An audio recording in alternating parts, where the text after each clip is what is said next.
अध्याय 12 विषय इतिहास। इस 12वें अध्याय का शीर्षक है औपनिवेशिक शहर, नगरीकरण, नगर योजना एवं स्थापत्य। अर्थात औपनिवेशिक शहर के 3 विभिन्न पहलुओं पर इस अध्याय में चर्चा होगी, जिसमें एक है नगरीकरण, दूसरा नगर योजना, तीसरा स्थापत्य। औपनिवेशिक शहर आखिर क्या है, इसका मायने अंग्रेजी में इसे कहेंगे कॉलोनियल टाउन्स एंड सिटीज़। अब ये कॉलोनियल या कॉलोनी जिसे अंग्रेजी में कहते हैं और हिंदी में उपनिवेश या औपनिवेशिक कॉलोनियल, इसके क्या अर्थ हैं।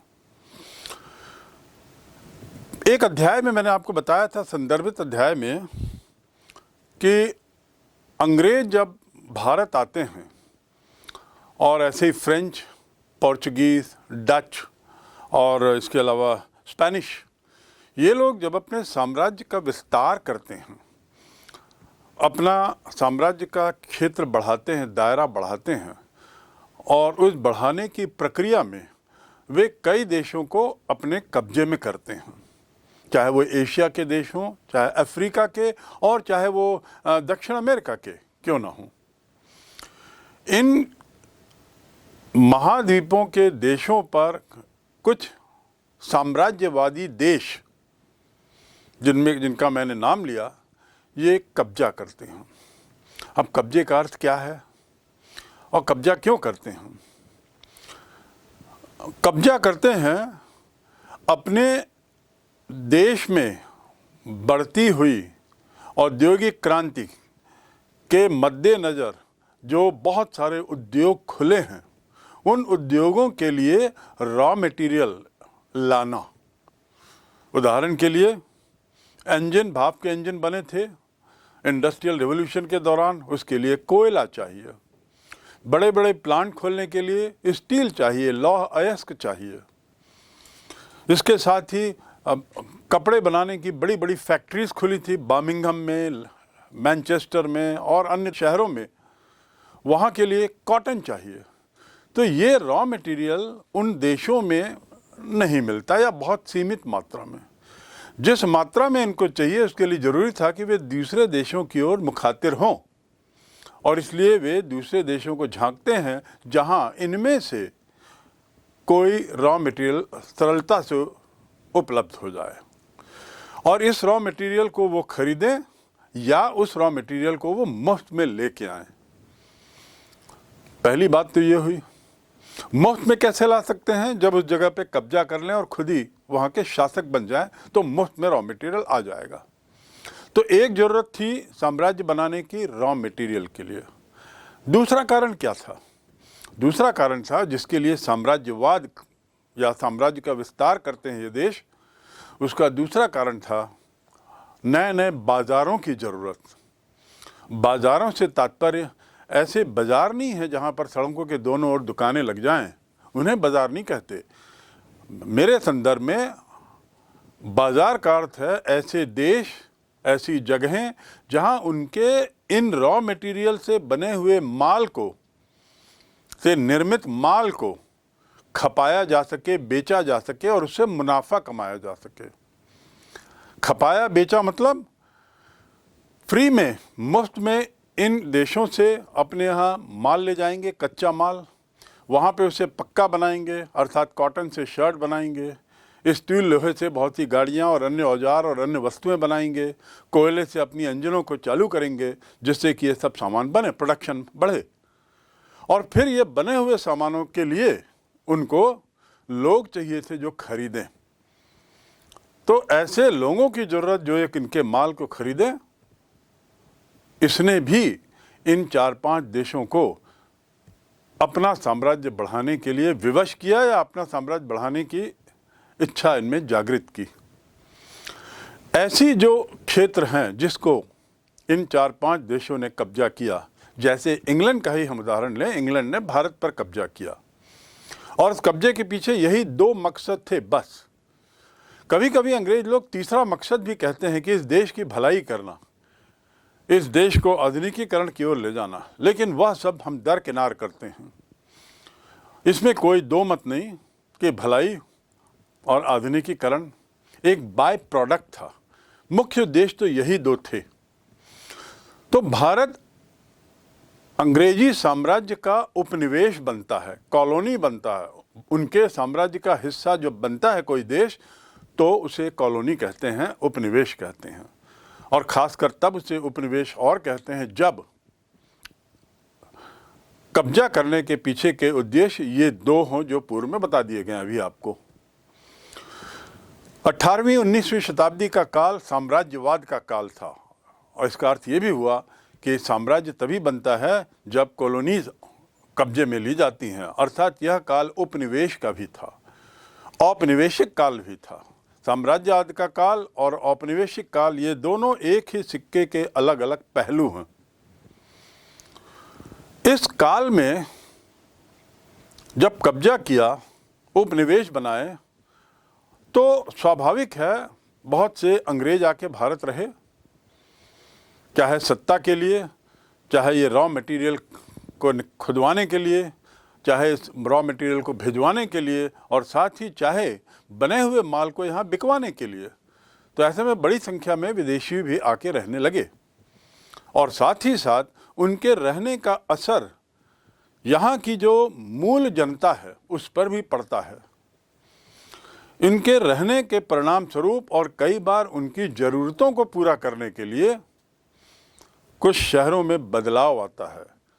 भारत के शहरों में जो ट्रेडिशनल, जो पारंपरिक प्रथा थी, पारंपरिक तरीका था जीवन शैली का, उसमें अंग्रेज लोग बदलाव लाते हैं अपने अनुसार ढालने के लिए, और कई बार बदलाव इसलिए भी होता है क्योंकि हमें पसंद है। तो हम आज इस पर अध्ययन करेंगे कि जब अंग्रेज भारत आए, उपनिवेशों का निर्माण हुआ, उपनिवेश बनाए और यहाँ निवासी बन के रहने लगे या अधिकारी बन के आए, तो नगरों पर क्या असर पड़ा, किस तरह की योजनाएं बनी, नगरों का कैसा रूप सामने आया, और साथ ही स्थापत्य कला पर क्या असर पड़ा। स्थापत्य कला अर्थात भवन में जो निर्माण होता है बाहरी, उसके जो डिज़ाइन होती है उसे कहते हैं। तो स्थापत्य कला पर क्या प्रभाव पड़ा, इसको अध्ययन करेंगे। तो अब बात स्पष्ट हो गई कि औपनिवेशिक शहर किस काल की बात है और ये उपनिवेशवाद का परिणाम है। इस अध्याय में हम भारत में नगरीकरण की प्रक्रिया का अध्ययन करेंगे, कैसे नगर बनते गए। भारत गांव का देश था, द लैंड ऑफ विलेजेस। कृषि प्रधान देश तो था ही, इसका मतलब गांव में बसा था। अब वहाँ पे शहरीकरण होता है, नए नए शहर आते हैं, पुराने छोटे शहरों को बड़ा किया जाता है। इसमें औपनिवेशिक शहरों की जो चारित्रिक विशेषताओं का अध्ययन करते समय या अध्ययन करने और उसमें होने वाले सामाजिक बदलाव की हम चर्चा करेंगे। ये शहर कैसे बदलते हैं अपना चरित्र, कैसे एक गांव एक कस्बे का रूप लेता है, कस्बे से कैसे वो तालुका बनता है, तालुका से कैसे वो और ज़्यादा संख्या बनती है और तो उसमें और सुविधाएं आती हैं, तो कैसे वो एक छोटा सा नगर बनता है, फिर कैसे वो बड़ा शहर बनता है, विशाल शहर। इसकी चर्चा इसमें करेंगे और उसके साथ होने वाले सामाजिक बदलाव की, समाज में क्या परिवर्तन आया, इसका हम कैसे बदले, यहाँ के निवासियों की सोच में क्या बदलाव आया, जीवन यापन में क्या बदलाव आया। इस अध्याय में मुख्य रूप से औपनिवेशिक भारत के हम 3 ही मुद्दे देख रहे हैं, और मुख्य शहर जो हैं जैसे मद्रास, कलकत्ता और बम्बई, जो उनके आने के पहले छोटे शहर थे, अब वे एक विशाल रूप लेते हैं उनके काल में, 200 वर्षों के काल में। तो हम जानेंगे कि कैसे इनका विकास क्रम हुआ और उसी का अध्ययन इस अध्याय में है। तो मुख्य रूप से हमारे अध्ययन का केंद्र 18वीं 19वीं शताब्दी केंद्र काल और भारत में भी मूलतः ये 3 शहर, बम्बई, मद्रास और कलकत्ता। औपनिवेशिक भारत के ये जो 3 शहर बताए गए हैं, मौलिक रूप से ये मत्स्य संग्रह और बुनाई के केंद्र थे, अर्थात मछली पालन, मछलियों का संग्रह, खाने के लिए, मत्स्य ग्रहण के लिए और साथ ही बुनाई के लिए। ये तीनों शहर इसलिए जाने जाते थे। पूर्व में जब ईस्ट इंडिया कंपनी भारत आती है तो अपनी व्यापारिक गतिविधियों के कारण उन्हें व्यापारिक केंद्रों की जरूरत पड़ती है। ईस्ट इंडिया कंपनी भारत आती है 1605 में, पर प्रभावशाली रूप से वो 1750 के बाद वह व्यापारिक तरीके से भारतीयों से पेश आती है। व्यापार, पहले भी व्यापार कर रहे थे। 1605 में जब आए थे तो व्यापार के ही उद्देश्य से आए थे, लेकिन 1600 से लेकर 1700 के बीच या 1750 तक के व्यापार में और उसके बाद के व्यापार में थोड़ा अंतर है। पहले का व्यापार कुछ इस रूप में था कि वे अपने साथ पैसा लेके आते थे, सोना चांदी लेके आते थे और यहाँ मुंह मांगी कीमत पर माल खरीद कर ले जाते थे। उस समय औद्योगिक क्रांति नहीं हुई थी तो पक्का माल यहाँ से जाता था।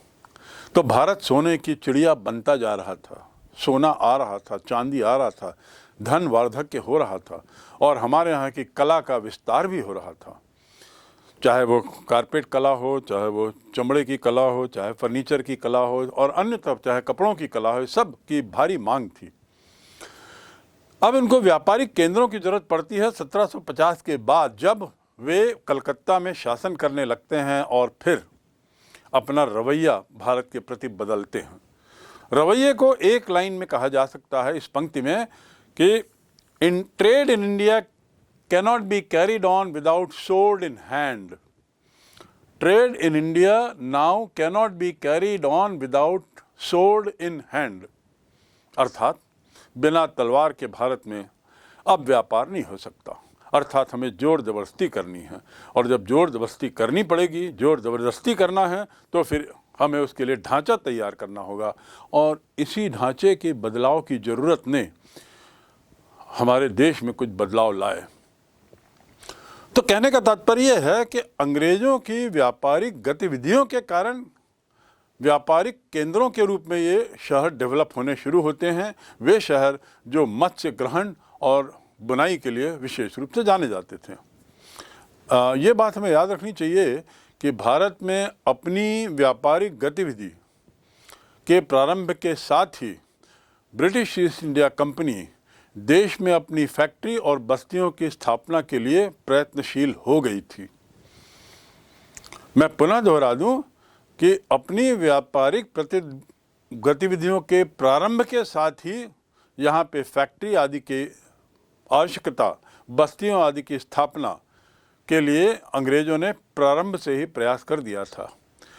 कंपनी के जो चंद्रगिर के शासक थे, कुछ भूमि को मूल पट्टे पर लेकर यहाँ पहली किलेबंदी फैक्ट्री का निर्माण करते हैं। चंद्रगिरी के शासक से कुछ भूमि का पट्टा लिया जाता है और किलाबंदी का तात्पर्य यह है कि किले नहीं बनाए गए बल्कि चार दीवारी बना दी गई, अपनी एक कॉलोनी पूरी बना दी गई और शुरू करते हैं काम। कंपनी के एजेंट 1639 में मद्रास में बस जाते हैं। 1639 में ही मछलीपट्टनम के एक अंग्रेज अधिकारी फ्रांसिस डे ने सेंट जॉर्ज की नींव रखी, जो मद्रास का एक बहुत प्रसिद्ध किले के रूप में जाना जाता है। सेंट फोर्ट जॉर्ज वहाँ का शासकीय कार्यालय भी है सरकार का। तो याद रखने की बात यह है कि पहली भूमि चंद्रगिरी के शासक से मिली और पहली कॉलोनी भी वहीं बसाने का प्रयास किया गया। दूसरी बात, सेंट फोर्ट जॉर्ज आज बहुत प्रसिद्ध जगह है वो मद्रास की, चेन्नई की, क्योंकि तमिलनाडु की सरकार का शासकीय कार्यालय भी वहीं है। ये 1639 की बात कर रहा हूँ मैं, अर्थात 1605 में आते हैं और आने के मात्र 35 वर्ष के अंदर अंग्रेज लोगों को पट्टा मिल जाता है, अधिकार मिल जाता है कुछ ज़मीन पर अपना निवास बनाने का, अपनी फैक्ट्री बनाने का। और फैक्ट्री से का अर्थ यहाँ पर ये कतई न लें जहाँ प्रोडक्शन होता हो। फैक्ट्री का अर्थ था उनके रहने का क्षेत्र, कस्बा समझ लीजिए। अब आता है 1668। एक बहुत महत्वपूर्ण घटना होती है। 1668 में इंग्लैंड के राजा चार्ल्स द्वितीय ने पुर्तगाली राजकुमारी कैथरीन से दहेज में प्राप्त बंबई को 10 पाउंड किराए पर ईस्ट इंडिया कंपनी को दे दिया। देखिए, भारत की जमीन को इंग्लैंड के राजा चार्ल्स द्वितीय पुर्तगाली राजकुमारी से दहेज में प्राप्त जमीन को ब्रिटिश ईस्ट इंडिया कंपनी को दे देते हैं। जमीन हमारी, ये कितना विरोधाभास है। मैं पुनः दोहरा दूं, 1668 में इंग्लैंड के राजा चार्ल्स द्वितीय ने पुर्तगाली राजकुमारी कैथरीन से दहेज में प्राप्त बंबई को 10 पाउंड के वार्षिक किराए पर ईस्ट इंडिया कंपनी को दे दिया। और यानी 10 पाउंड यानी टोकन के रूप में, कि कम से कम रिकॉर्ड में ये रहे कि ये जमीन मूल रूप से चार्ल्स द्वितीय की है। शीघ्र ही सूरत के स्थान पर अब बंबई व्यापारिक केंद्र बनने लगता है, कंपनी का प्रधान व्यापारिक केंद्र बनने की ओर अग्रसर होता है। 1696-98 अब क्या होता है, सुतनती, कलकत्ता और गोविंदपुर जो बंगाल में है, ये 3 गांव को एक करके एक तरीके से इसकी जमींदारी ईस्ट इंडिया कंपनी को दे दी जाती है, जमींदारी का अधिकार। और जमींदारी का अधिकार मिलता है अर्थात अंग्रेज लोग वहाँ के राजस्व वसूली के लिए अधिकृत हो गए, और जिसके पास राजस्व उसके पास ताकत। तो अब यहाँ कलकत्ता में भी इस प्रकार ये जगहों को ले लिया जाता है, और साथ ही साथ इसके अलावा वहाँ कॉलोनी भी बनाई जाती है, किलेबंदी कॉलोनी। शीघ्र ही यहाँ नया शहर कोलकाता, सुतनौती और गोविंदपुर को मिलाकर कलकत्ता नामक बड़ा व्यापारिक केंद्र पनपने लगता है, जिसे आज हम कोलकाता कहते हैं।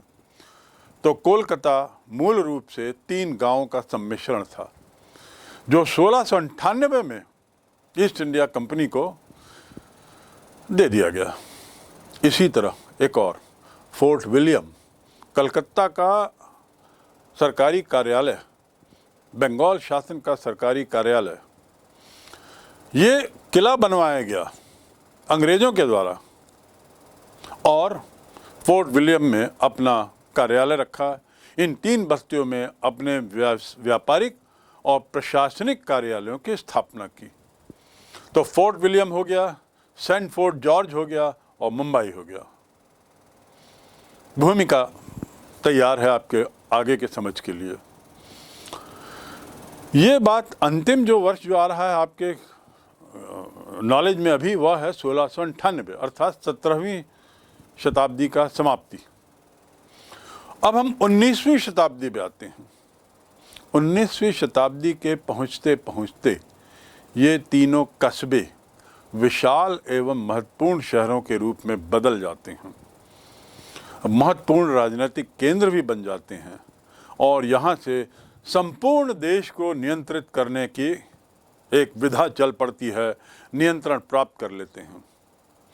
ये जो नए शासक थे अर्थात अंग्रेज, अपने प्रभुत्व को दिखाने के लिए और आर्थिक गतिविधियों पर नियंत्रण रखने के लिए कई संस्थानों की स्थापना की, कई कार्यालय खोले। मद्रास, बंबई, कलकत्ता की योजनाएं और उसकी तुलना यदि हम अन्य भारतीय कस्बों से करें तो बिल्कुल अलग थी। कारण कि इन 3 शहरों में उन्हें अपने बड़े बड़े प्रशासनिक, राजनीतिक, व्यापारिक कार्यालय खोलने थे, जो सर्वगुण संपन्न रहें, सर्व सुविधा युक्त रहें। और इसके मद्देनज़र उन्होंने इन 3 शहरों में कई नई नई चीज़ें लागू की, जो अन्य शहरों में भारत में उस समय लागू नहीं हुई। इन शहरों में बनाए गए भवन, उनको देखकर औपनिवेशिक उद्भव का प्रभाव स्पष्ट रूप से दिखता है। इतने विशाल, इतने मजबूत, और इनकी जो डिज़ाइन है, इनका जो बाहरी रूप और आकार है, उससे यूरोपियन कल्चर की झलक स्पष्ट दिखाई देती है। यूरोप की संस्कृति, पाश्चात्य कला, और साथ ही यदि हम कहें उसके उनके सभी तरह की कलाओं का एक तरीके से यहाँ पर सम्मिश्रण था और दिखावा भी था। वे प्रकट करना चाहते थे अपनी संस्कृति को यहाँ पर। इन शहरों में भारतीयों ने राजनीतिक प्रभुत्व को नए तरीके से अनुभव किया। इसके मायने क्या? यानी इन 3 शहरों से जो राजनीतिक ताकत, राजनीतिक सत्ता अंग्रेज़ों की जो चलती थी, उसकी अनुभूति को यहाँ के निवासियों ने ही महसूस किया और ये समझा कि कितने ताकतवर ये लोग हो चुके हैं। एक शब्द और आया था, स्थापत्य। नगरीकरण और स्थापत्य। स्थापत्य जानना चाहिए आपको, पत्थर, ईंट, लकड़ी, प्लास्टर, इसके माध्यम से हमारे विचारों को प्रकट करने का तरीका है। स्थापत्य मात्र डिज़ाइन नहीं है, एक तरह की अभिव्यक्ति है, अपने विचारों को बताने की, अपनी संस्कृति को प्रदर्शित करने की। जो भवन, वो चाहे सरकारी हों, बंगले हों, या धनी व्यापारियों के विशाल निवास हों, या श्रमिकों की झोपड़ियां ही क्यों ना हों, सामाजिक संबंधों और पहचानों को अनेक रूप में प्रदर्शित करते हैं, परिलक्षित करते हैं। विशालता भवनों की कुछ तो बताती है, भवनों की जो कला है वह भी कुछ तो प्रदर्शित करती है। भवनों की कला में जो दर्शाया गया है उसकी भी तो छाप यहाँ के निवास देखने वालों पर पड़ती है। और साथ ही साथ इन भवनों में जो लोग कार्य करते हैं या इन भवनों से जो लोग जुड़े हुए हैं, उनके बीच के सामाजिक संबंधों का भी खुलासा करती है। तो अब हम आते हैं इस संक्षिप्त प्रस्तावना के बाद हम पुनः वापस चलें कि पूर्व औपनिवेशिक काल में कस्बे और शहर कैसे थे। मैं बात करूंगा अब पूर्व औपनिवेशिक काल, अर्थात सन 1600-1700 से पूर्व की बात। इससे पहले कि हम औपनिवेशिक काल के शहरों को जानें, हमें ब्रिटिश शासन से पहले की शताब्दियों में भारत के शहर कैसे थे इसे थोड़ा समझना होगा, तभी तो हम तुलनात्मक अध्ययन कर सकते हैं। आखिर कस्बों को उनका चरित्र कैसे मिला, कस्बे कस्बे बने कैसे? सामान्य रूप से कस्बों एवं ग्रामीण क्षेत्रों में काफ़ी भिन्नता थी।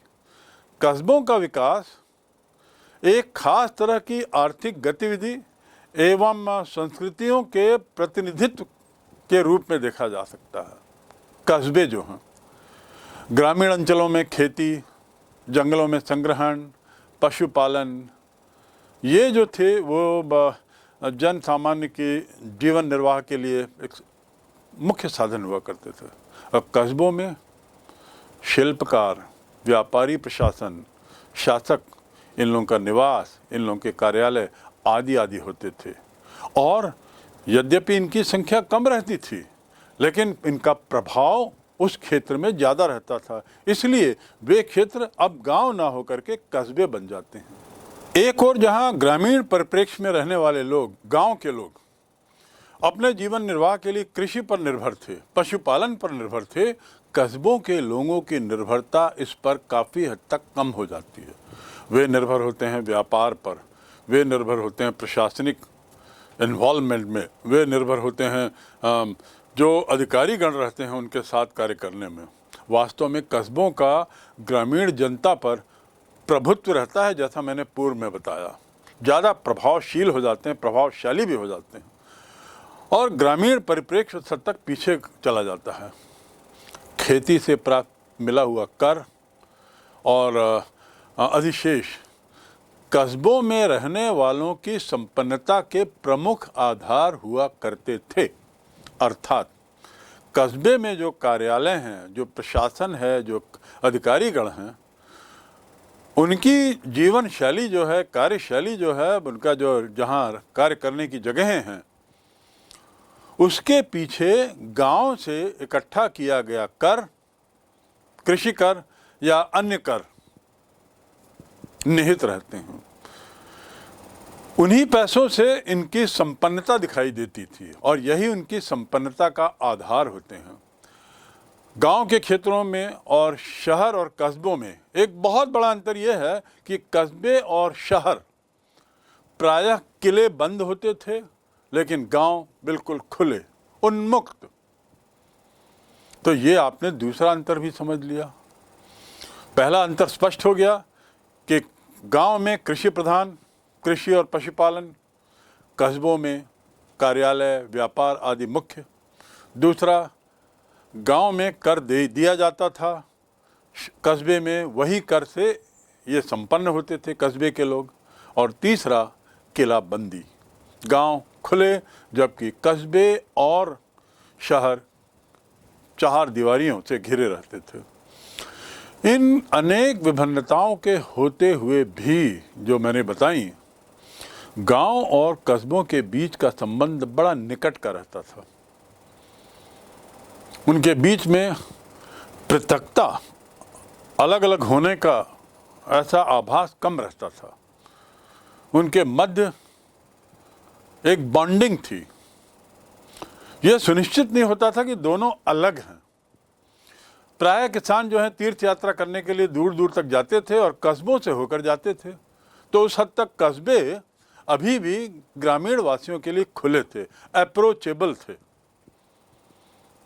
अकाल आदि होता था, उस समय भी भूखमरी से बचने के लिए गांव के लोग कस्बों में आते थे, ये जानते हुए कि इन कस्बों में संपन्नता है, भूखमरी की समस्या यहाँ नहीं है और हमारे भूखमरी की समस्या का निराकरण निकटतम कस्बों से हो सकता है। इस उम्मीद में वो लोग चले आते थे।